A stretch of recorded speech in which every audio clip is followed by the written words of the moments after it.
नमस्कार, मैं हूं मनोज टिबड़ेवाला आकाश।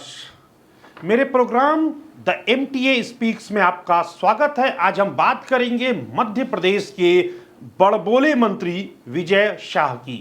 हम आपको सिलसिलेवार तरीके से बताएंगे कि कर्नल सोफिया कुरैशी मामले पर इस बड़बोले मंत्री ने कब, कहां और क्या बयान दिया और इस मामले में इसके खिलाफ आगे क्या होगा। मध्य प्रदेश की भाजपा सरकार के कैबिनेट मंत्री विजय शाह ने भारतीय सेना की लोकप्रिय कर्नल सोफिया कुरैशी पर 11 मई रविवार को इंदौर के महू इलाके के रायकुंडा गांव में एक कार्यक्रम के दौरान अत्यंत ही अमर्यादित और आपत्तिजनक बयान दिया। विजय शाह ने कहा कि जिन लोगों ने हमारी बेटियों का सिंदूर उजाड़ा था, मोदी जी ने उन्हीं की बहन को भेजकर उनकी ऐसी की तैसी करा दी। मंगलवार को घटना का वीडियो 2 दिन बाद सोशल मीडिया पर वायरल होता है। जैसे ही मंत्री का यह बयान लोगों के सामने आया, तमाम राजनीतिक दलों ने इस पर बीजेपी और मध्य प्रदेश की सरकार को घेर लिया और जगह जगह विरोध प्रदर्शन शुरू कर दिया। इसके बाद मंत्री को पार्टी ने भोपाल तलब किया। पार्टी सूत्रों का कहना है कि संगठन महामंत्री ने विजय शाह के बयान पर उन्हें जमकर खरी खोटी सुनाई और इसके कुछ देर बाद ही विजय शाह ने यू टर्न ले लिया और मीडिया को बुलाकर कैमरों के सामने माफी मांगी। इतना ही नहीं, मंगलवार की देर रात बाकायदा कर्नल सोफिया कुरैशी के घर पर उनके परिवार से मिलने भी बीजेपी के कई नेता पहुंच गए। इन सब के बावजूद अब तक मंत्री पर कोई एक्शन नहीं लिया गया है, जिससे देश भर में बीजेपी की जमकर किरकिरी हो रही है।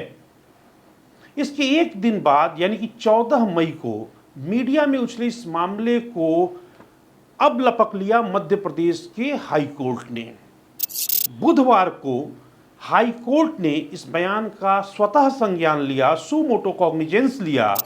जबलपुर हाई कोर्ट के जस्टिस अतुल श्रीधरन और जस्टिस अनुराधा शुक्ला की डबल खंडपीठ की बेंच ने मध्य प्रदेश के डीजीपी को आदेश दिया कि मंत्री विजय शाह के खिलाफ 4 घंटे के अंदर एफआईआर दर्ज किए जाएं। अब यहीं से पुलिस की पोल खोलनी शुरू हो गई कि कैसे मंत्री विजय शाह को बचाने की पूरी कूट रचना की जा रही है। देर रात 11 बजे किसी तरह बुझे मन से इंदौर के मानपुर थाने में विजय शाह के खिलाफ मध्य प्रदेश पुलिस ने एफआईआर तो दर्ज की, लेकिन उनकी गिरफ्तारी करना तो बहुत दूर की बात है, उनसे पूछताछ करना तक पुलिस ने मुनासिब नहीं समझा। हाईकोर्ट ने तल्ख टिप्पणी करते हुए मंत्री के खिलाफ भारतीय न्याय संहिता की धारा 152 के तहत कहा कि अपराध बनता है और भारत की संप्रभुता, एकता और अखंडता को खतरे में डालने वाले कृत्यों को यह धारा अपराध घोषित करती है। वहीं बीएनएस की धारा 192 के तहत भी प्रथम दृष्टया अपराध बनता है, जो धर्म, जात, भाषा या जाति के आधार पर विभिन्न समुदायों के बीच वैमनस्य फैलाने से संबंधित है। हाईकोर्ट ने कहा कि इस्लाम धर्म को मानने वाली कर्नल सोफिया कुरैशी को आतंकवादियों की बहन कहकर अपमानित करना इन्हीं धाराओं के तहत आपराधिक कृत्य है। अब आज की तारीख आती है 15 मई की।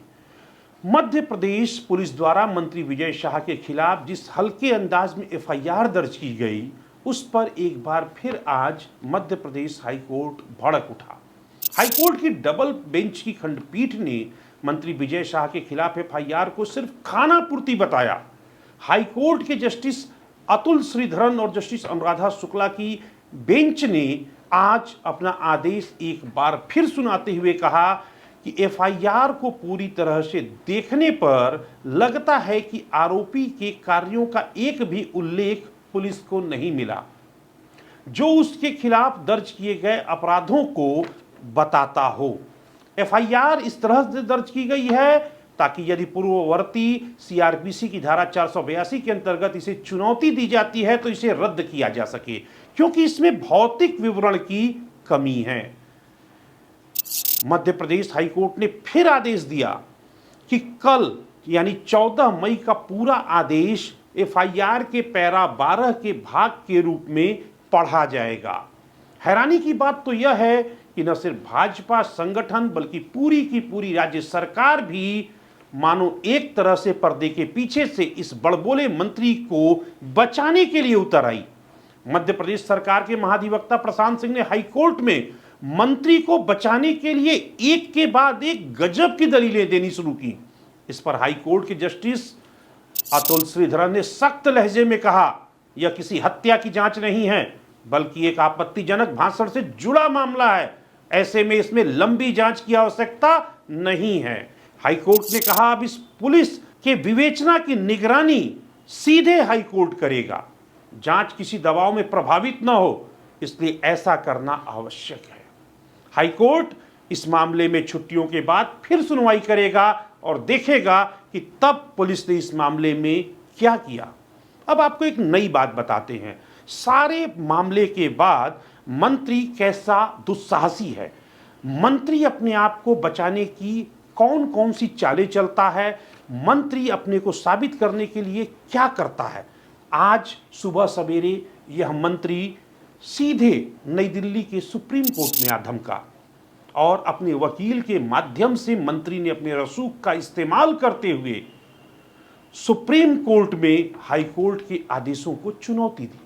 लेकिन अच्छी बात यह रही कि सर्वोच्च न्यायालय ने भी मंत्री को जमकर लताड़ लगाई और कोई राहत नहीं दी। सुप्रीम कोर्ट ने कहा, मंत्री से जिम्मेदारी की उम्मीद की जाती है, वह संविधान की शपथ लेता है।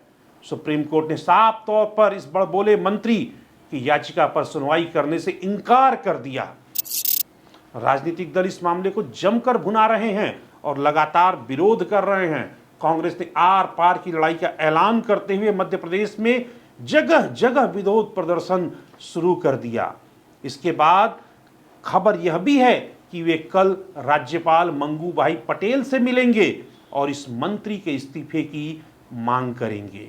आज भोपाल में मंत्री विजय शाह के बंगले पर तमाम महिलाओं ने विरोध प्रदर्शन किया।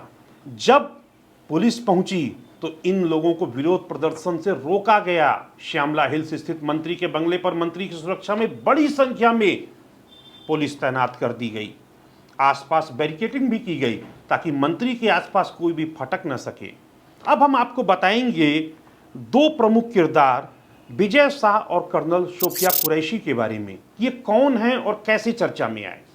दरअसल पाकिस्तान के खिलाफ किए गए सेना के ऑपरेशन सिंदूर के तुरंत बाद colonel Sofia Qureshi, wing commander Vyomika Singh और विदेश विभाग के सचिव विक्रम मिश्री ने प्रेस कॉन्फ्रेंस कर नई दिल्ली में ऑपरेशन से जुड़े पल पल के घटनाक्रम का ब्यौरा दिया। ऐसे में इन तीनों के ही चेहरे देखते ही देखते मीडिया के माध्यम से देश भर में लोकप्रिय हो गए। गुजरात की रहने वाली कर्नल सोफिया कुरैशी इसी से चर्चा में आई। सोफिया की तीसरी पीढ़ी भारतीय सेना में है। उनके दादा और पिता ने भी भारतीय सेना में अपनी सेवाएं दी हैं। अब बताते हैं विजय शाह के बैकग्राउंड के बारे में। विजय शाह राजनीति का पुराना और पका चावल है। ये काफी घाघ है। मध्य प्रदेश के खंडवा जिले की हरसूद विधानसभा सीट से यह 8वीं बार का विधायक है।